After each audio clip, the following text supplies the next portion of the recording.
എൻ്റെ ഔദ്യോഗിക ജീവിതത്തിലും വ്യക്തി ജീവിതത്തിലും ഒന്നും പ്രകടമായ ഒരു രാഷ്ട്രീയ ചായ്വ് കൊണ്ട് നടക്കുന്ന ഒരാളല്ല ഞാൻ. അകലമോ അടുപ്പമോ ഒന്നും വച്ച് പുലർത്താതെ ഔദ്യോഗികമായിട്ടുള്ള നിഷ്പക്ഷതയോടുകൂടി മാത്രമാണ് രാഷ്ട്രീയ പ്രസ്ഥാനങ്ങളോട് ഞാൻ എന്ന നിലപാട് സ്വീകരിച്ചിട്ടുള്ളത്. കമ്മ്യൂണിസ്റ്റ് പാർട്ടി ഇന്ത്യയിൽ വന്നിട്ട് 100 വർഷമാകുന്നു.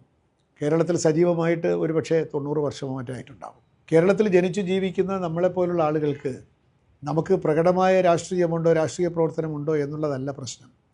നമ്മുടെ ചിന്തകളെ സ്വാധീനിക്കാൻ കമ്മ്യൂണിസ്റ്റ് പാർട്ടിക്ക് അനിഷേധ്യമായിട്ടുള്ളൊരു പങ്ക് വഹിക്കാൻ സാധിച്ചു എന്ന് നമ്മൾ സ്വന്തം ജീവിതത്തെ തിരിഞ്ഞു നോക്കുമ്പോൾ നമുക്ക് ഇപ്പോൾ ബോധ്യപ്പെടും. എനിക്കത് ബോധ്യപ്പെട്ടുകൊണ്ടിരിക്കുകയാണ്.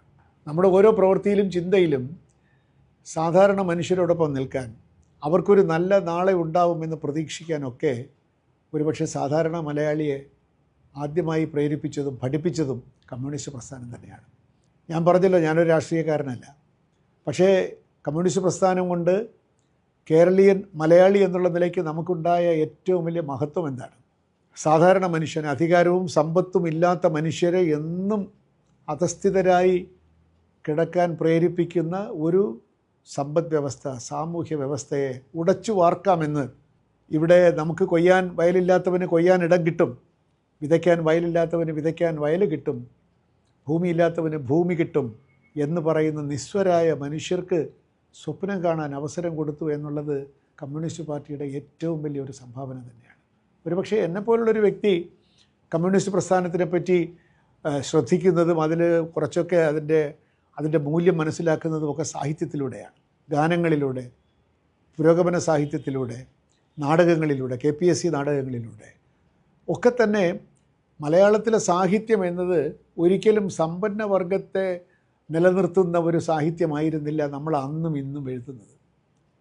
പുരോഗമന സാഹിത്യം നമ്മൾ പറയുന്ന തകഴി, ദേവ്, ബഷീർ തുടങ്ങിയ ആളുകളുടെ കാലത്ത് തൊട്ട് ഇപ്പോഴും നമ്മൾ എഴുതിക്കൊണ്ടിരിക്കുന്നത് ഏറ്റവും പുതിയ സാഹിത്യം പോലും, ഉത്തരാധുനികമെന്ന് നമ്മൾ വിശേഷിപ്പിക്കുന്ന മലയാള നോവലുകൾ പോലും ആരെക്കുറിച്ചാണ് എഴുതുന്നത്? ആദിവാസിയെപ്പറ്റിയും ദളിതനെപ്പറ്റിയും ട്രാൻസ്ജെൻഡറിനെ പറ്റിയും മുഖ്യധാരയിൽ ഉള്ള പ്രകാശം വീഴാത്ത വഴികളിലൂടെ സഞ്ചരിക്കാനാണ് മലയാള മനസ്സിനിഷ്ടം, മലയാള സാഹിത്യത്തിനിഷ്ടം, മലയാള സിനിമയ്ക്കിഷ്ടം. നമുക്കൊക്കെ അതാണ് ഇഷ്ടം. കാരണം അങ്ങനെ നമ്മളെ പ്രേരിപ്പിച്ചത്. അങ്ങനെ ഒരു വഴിയുണ്ട്, നമ്മൾ കാണാത്തൊരു വഴിയുണ്ട്, ഇല്ലാത്തവരിവിടെ ഉണ്ട് എന്നൊക്കെ നമ്മളോട് പറഞ്ഞ് നമ്മുടെ ജീവിതത്തിലെ ഓരോ തീരുമാനത്തിലും അത്തരത്തിലുള്ളൊരു മാനവികത നിലനിർത്താൻ കമ്മ്യൂണിസ്റ്റ് പ്രസ്ഥാനം എന്തെന്നില്ലാതെ നമ്മളെ സഹായിച്ചിട്ടുണ്ട് എന്ന് പറയുന്നതിൽ ഒരു തെറ്റുമില്ല.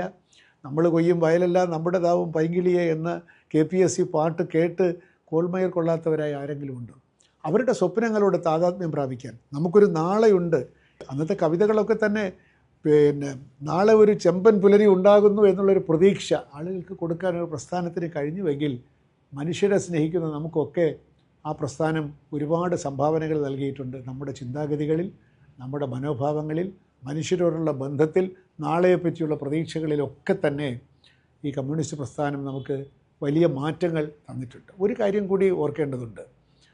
ഒരു രാഷ്ട്രീയ പ്രസ്ഥാനം വളരുന്നത് ആ സമൂഹത്തിൽ ജീവിച്ച് മരിച്ചുപോയ അനേകം ആളുകൾ അനുഭവിച്ച ത്യാഗങ്ങളുടെ അടിത്തറയിലാണ് ചില പ്രസ്ഥാനങ്ങൾ പൊക്കിയിരിക്കുന്നത് എന്ന് തിരിച്ചറിയാനും കൂടി കേരളത്തിലെ കമ്മ്യൂണിസ്റ്റിൻ്റെ ചരിത്രം, കമ്മ്യൂണിസ്റ്റ് പാർട്ടിയുടെ, കമ്മ്യൂണിസ്റ്റ് പ്രസ്ഥാനത്തിൻ്റെ ചരിത്രം നമ്മളെ പ്രേരിപ്പിക്കുന്നുണ്ട്.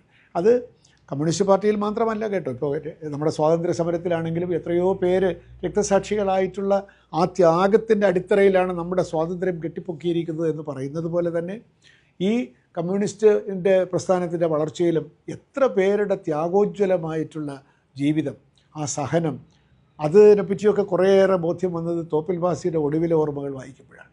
അത്തരത്തിലുള്ള ഓർമ്മക്കുറിപ്പുകൾ വായിച്ച് അങ്ങനെയും ഒരു സഹനത്തിൻ്റേതായിട്ടുള്ള വഴി, നിസ്വാർത്ഥമായിട്ടുള്ള ഒരു സഹനത്തിൻ്റെ വഴി, അവനവന് വേണ്ടിയിട്ടല്ല, അവനവനെന്തെങ്കിലും അധികാരം കിട്ടുമെന്ന് വിചാരിച്ചിട്ടല്ല, സഹനത്തിൻ്റെ വഴിയിലൂടെ, ത്യാഗത്തിൻ്റെ വഴിയിലൂടെ സാധാരണക്കാരൻ്റെ ഉന്നമനത്തിന് വേണ്ടി പ്രവർത്തിക്കാനും നമുക്ക് സാധിക്കണം എന്ന ഒരു സന്ദേശം ഈ 50കളിൽ ജനിച്ച് 60കളിൽ വളർന്ന് 70കളിൽ ജോലിയിലൊക്കെ പ്രവേശിച്ച നമ്മളെപ്പോലുള്ള ആളുകൾക്ക് ഒരു ജീവിത അവബോധം ഉണ്ടാക്കി തരുന്നതിന് ഈ പ്രസ്ഥാനവും, പ്രസ്ഥാനത്തിൻ്റെ ചരിത്രവും, പ്രസ്ഥാനത്തിൻ്റെ ത്യാഗോജ്വലമായിട്ടുള്ള ചരിത്രവും, സാധാരണക്കാരനെ പറ്റിയുള്ള ഒരു അവബോധവും, നമ്മുടെ ONV സാർ എപ്പോഴും പറയുന്ന പോലെ നിസ്വൻ്റെയും നിശബ്ദൻ്റെയും കൂടെ നിൽക്കാൻ നമ്മളെ പ്രേരിപ്പിക്കാനൊക്കെ ഈ പ്രസ്ഥാനത്തിൻ്റെ സാന്നിധ്യം ഒരുപാട് പേരെ സ്വാധീനിച്ചിട്ടുണ്ട്. തീർച്ചയായിട്ടും ആ സ്വാധീനത്തിൽ ഞാനും വശംവദനായിട്ടുണ്ട് എന്ന് വളരെ അഭിമാനപൂർവ്വം പറയുന്നതിൽ എനിക്ക് സന്തോഷമേ ഉള്ളൂ.